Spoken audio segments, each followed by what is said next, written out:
ठीक है स्टूडेंट्स, ध्यान दीजिए। अब नेक्स्ट क्या पढ़ रहे हैं हम लोग। अभी तक हमने क्या पढ़ लिया? अभी तक हमने रोटेशनल मोशन पूरा खत्म कर लिया है, सर्कुलर मोशन खत्म कर लिया है। अब क्या पढ़ने वाले हैं? अब पढ़ने वाले हैं रोलिंग मोशन। स्टार्ट करते हैं। देखिए रोलिंग मोशन क्या है असल में। देखिए रोलिंग में क्या होता है, rolling is a combination of two motions. पहला है सर्कुलर मोशन, दूसरा है लिनियर मोशन। तो रोलिंग मोशन को सेपरेटली एक एक मोशन से स्टडी करना या फिर उसको डिस्क्राइब करना थोड़ा मुश्किल होता है, इसलिए हम क्या करते हैं उसको हम लोग पूरा क्या कंसिडर करके चलते हैं कि it is a combination of both circular as well as linear motion. तो हमें वही पढ़ना है। क्या कर रही है, एक बॉडी, एक हमारा एक सरफेस है जो कि थीटा एंगल से कहाँ पर है, इंक्लाइन किया हुआ है, वहाँ से ऊपर से एक बॉडी नीचे रोल डाउन कर रही है।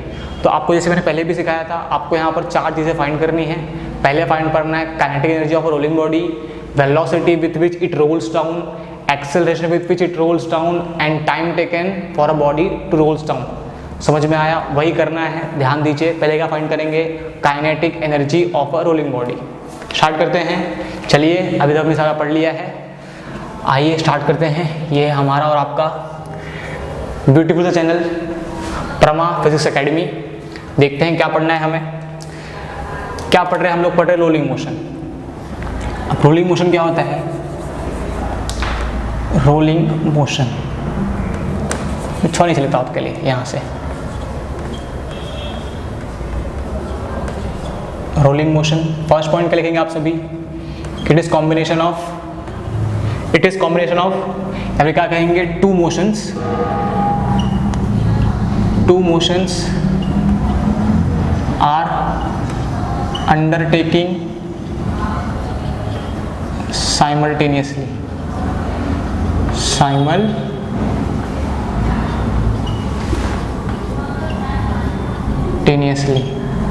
दो मोशन साथ में हो रहे हैं। कौन से मोशन है? दैट इज मोशन ए है आपका सर्कुलर मोशन,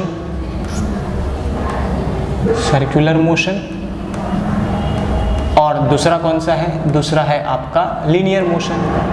दो मोशन साथ में हो रही है, तो दो मोशन कौन सी है? सर्कुलर और linear motion.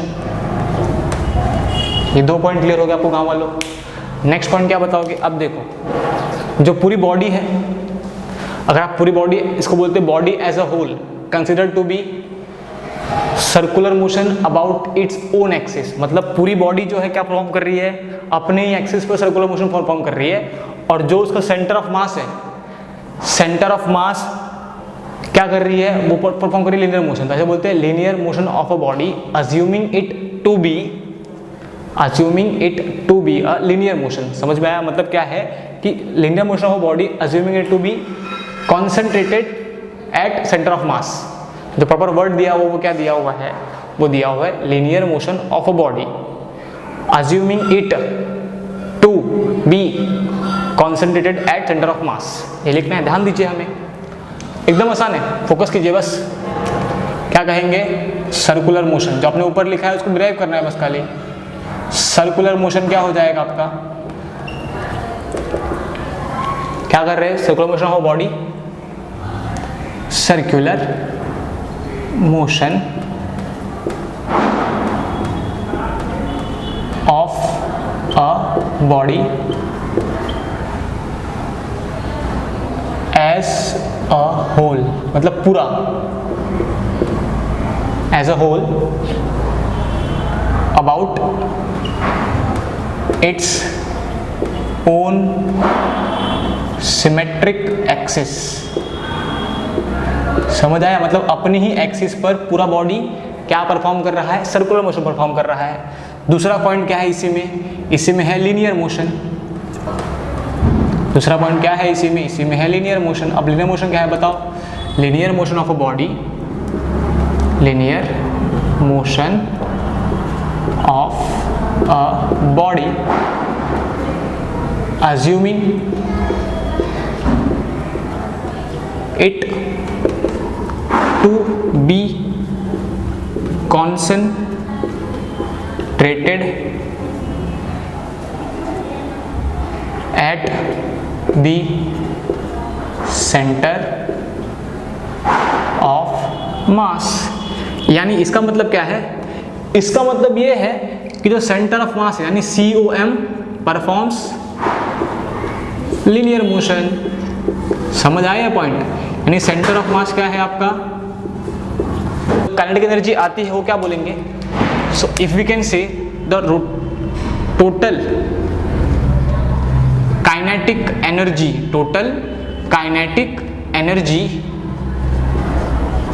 Of a rolling body, अगर कोई बॉडी रोल कर रही है उसका अगर हमें क्या फाइंड करना है, काइनेटिक एनर्जी अगर फाइंड करनी है तो क्या करेंगे? Kinetic energy of a rolling body is sum of किसका सम है वो? ट्रांसलेशनल काइनेटिक एनर्जी का और रोटेशनल काइनेटिक एनर्जी का सम है। So kinetic energy of translation plus kinetic energy of rotation. समझ आइए पॉइंट? तो अगर इसको हम लोग क्या करें, आगे कंटिन्यू करें तो क्या बन जाएगा यहाँ पर? Kinetic energy of rolling body can be given as, क्या हो जाएगा? Kinetic energy of translatory plus kinetic energy of rotatory. इतना क्लियर हुआ? नेक्स्ट क्या करोगे? पुट कर दो। ये क्या होता है? हाफ बिंदु बड़ा स्क्वायर प्लस ये क्या होता है? Half I omega square. यहां तक क्लियर है? नेक्स्ट क्या करोगे बताओ? नेक्स्ट क्या पता है आपको? नेक्स्ट आपको ये, आपने ये पढ़ के आए हैं V is equal to r omega, आपने ये पढ़ा है। और क्या पढ़ा है नेक्स्ट? आपने और क्या पढ़ा था? और पढ़ा है I is equal to M K square. I is equal to M K square, आपने ये भी तो पढ़ा है ना। नेक्स्ट भाई ऊपर पुट कर दो, सॉल्व कर दो, क्या हो जाएगा फिर? तो ये क्या हो जाएगा? इधर को half m r omega square plus half I क्या बन जाएगा? एम के स्क्वायर आ जाएगा, तो M K square omega square. Next क्या करोगे? देखो वहां देखो, नेक्स्ट क्या करोगे? देखो आपने ये ऊपर जो लिखा है ना, ये दोनों आपने ऊपर पुट किया है सॉल्व करके। अब नेक्स्ट क्या लिखोगे बताओ? आप लिखोगे kinetic energy of a rolling body, kinetic energy of rolling body वो कितना हो जाएगा? तो दोनों में कॉमन क्या दिख रहा है आपको? आपको एम आर, आपको एम ओमेगा कॉमन दिख रहा है दोनों में। क्या कॉमन है? M half m omega square बाहर आ गया है वो, और क्या बचा है बताओ? और क्या बचा है? अंदर बचा है आर स्क्वायर प्लस के स्क्वायर, यही बचा है। काम लो, देखो ध्यान से, यही बचा है ना। नेक्स्ट क्या करोगे बताओ? नेक्स्ट क्या करोगे? नेक्स्ट जो करना है वही करो। आपको यहाँ से पता है, आपने यहाँ पे क्या रिप्लेस किया था? यहाँ you can write its kinetic energy of rolling body is equal to half, क्या इसको मैं v square upon r square लिख सकता हूँ? छोटो आर स्क्वायर, क्यों हमें छोटा आर माना है। साथ में क्या करोगे? आर स्क्वायर प्लस के स्क्वायर लिखोगे, यही करोगे। नेक्स्ट क्या करोगे? आर को अंदर भेज दो, so what you will get? Half M we square, ये हो जाएगा r square upon r square plus के स्क्वायर अपॉन आर स्क्वायर, यही हो जाएगा। What is r square cancel, 1 आ जाएगा। So what you will get finally? Kinetic energy of rolling body can be given as half M we square 1 plus के square by are square. So यही तो है आपका काइनेटिक एनर्जी। क्या मिला formula आपको रोलिंग का? Half M we square 1 plus के square by are square, where K is called radius of gyration, R is called radius of a rolling body. इतना क्लियर हुआ? देख लो, कुछ था ही नहीं इसमें, आसान था ना, तो देख लो इतना।